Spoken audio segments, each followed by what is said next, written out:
Hello everyone, Pallytop here. Welcome back to Warframe. Hope you guys are having a great day today.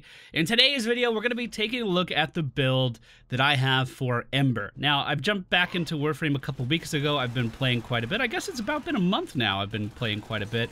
And I want to bring back some more guides for you guys. That sounds weird phonetically, but just roll with it, okay? And the first one we're going to be taking a look at is my World on Fire Ember build. Now, I say my build because I've specifically been trying not to look up other guides. Now, I have been like rummaging through the wiki, trying to learn as many mechanics as I can, or relearn as many mechanics as I can, because this game has changed a lot over the years. For those of you that don't know, I used to be a big-time streamer for Warframe. We used to have a lot of fun back on Twitch, back before I used to stream on YouTube. It's been a long time. But my World on Fire Ember build is what I use simply for doing anything and everything on the star map. It has some phenomenal AoE damage, really nice energy efficiency, and more importantly, crowd control. So when you do start to get to some higher enemies, well, they really won't be able to shoot back at you too much. Now, the beautiful thing about this is the balance between Ember's damage output and what you're going to be doing with your weapons. So this is what I use to, like I said, anything on the star map, I go in, knock that out. But also, if I'm looking to level, like, weapons for mastery ranks, oftentimes I'll equip Ember with this setup, just go in, and I'll be able to level all of my weapons at the same time because Ember's not soaking up all of the XP, which is a problem you kind of get when you play like Resonating Quake Banshee or Spore Sarin. We're solving that. So it's great at clearing content and great at getting mastery ranks for your account overall. And pretty low impact. Very easy build here.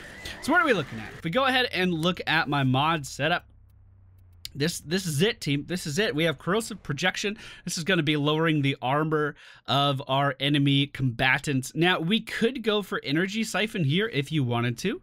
If you're not doing super high level content, you could just throw in an Energy Siphon here. And this would make it just a little bit easier to regain that energy. You can see down at the bottom right, ticks up a little slowly. It's not super quick. Even without Energy Siphon, though, you won't really need this as long as you have the Xeneric focus with that energy regen like I do.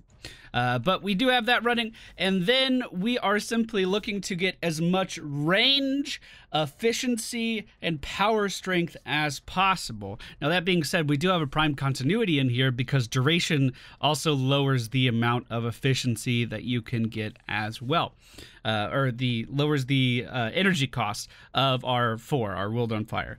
Just because efficiency only goes up so much, and then duration kind of helps it a little bit go the extra mile.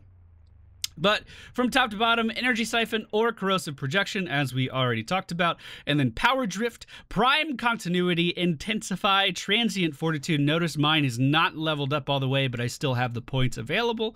Fleeting Expertise, Redirection, Overextended Stretch, and Fire Quake. Now, this is the important one. World on Fire Augment. Enemies hit have a 100% chance of being knocked down. Now, if you look at these stats over here on the left, we have Power Duration 75%, Power Efficiency at 160, pretty good. Power Range at 235, and then Power Strength at 125. Now, you might think that's low, but again, we're looking at a mixture of gunplay and just passive AoE damage to everything around us.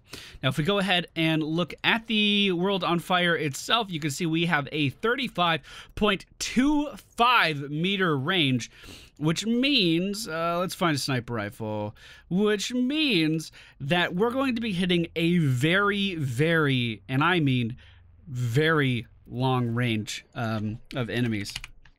Most things on the screen you'll be able to hit without any thought. You'll be able to just AoE these guys down, and again, they are going to be crowd controlled. So, what was it, 35.2? Is that what it... Oh, you gotta be kidding me. This doesn't have a scope. Oh, it has a scope. I just didn't equip it. Nailed it!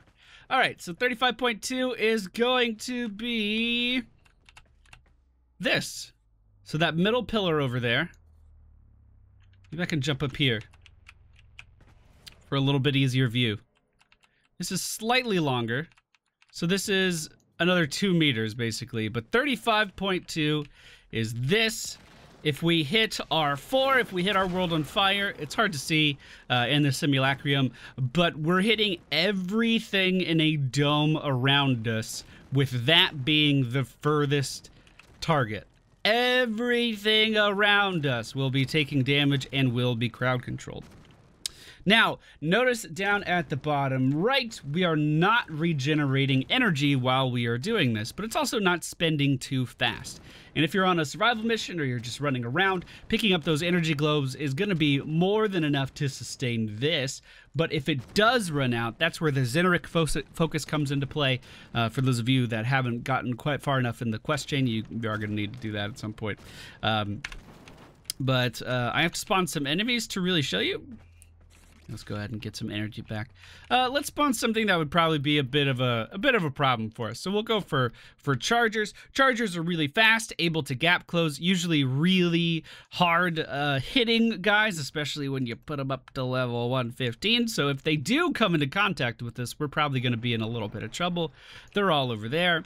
And as you can see, when we drop down, we'll go ahead and just turn on our world on fire. And, well, they're not doing that much moving around. We can just kind of casually walk around these guys right now. And as you can see, they are taking damage. Even those guys up there taking damage. But they're not able to catch up to us at all. And this is when you would start to use your weapons. You could start to level up those weapons. Try to get that mastery fodder done. Now, let's say these guys are catching up on you just a little bit too much. You're starting to feel a little uncomfortable. What can you do? Well, you have Accelerant, which is your 2 ability, which is really the only other ability I use on Ember with this particular setup. And what that's going to do is add even more crowd control here. We're going to stun every enemy in range, which I believe it has a similar range. So that's a stun on top of all the knockdown that you're doing. And then it's also going to increase the fire damage that you are dealing as well, which is pretty fantastic. So let's go ahead and look at the energy regen. I have 4 a second with my Xeneric focus, and I also have the 1 a second with energy siphon. So as you can see, I'm getting energy back really, really quickly, even without those energy nodes or orbs. And we're able to get back to full extremely fast, and then cast our 4 again. Now, an important thing to mention, at least I believe this is true, you guys can correct me in the comments if I'm wrong here, if we do go for Corrosive Projection, again, we are going to miss out on that energy regen, but we're only going to regen when we're not channeling our 4 anyway. If we go for Corrosive Projection, I do believe anything we hit with our AoE is also going to lose its armor as well. Like, we're applying that debuff to it.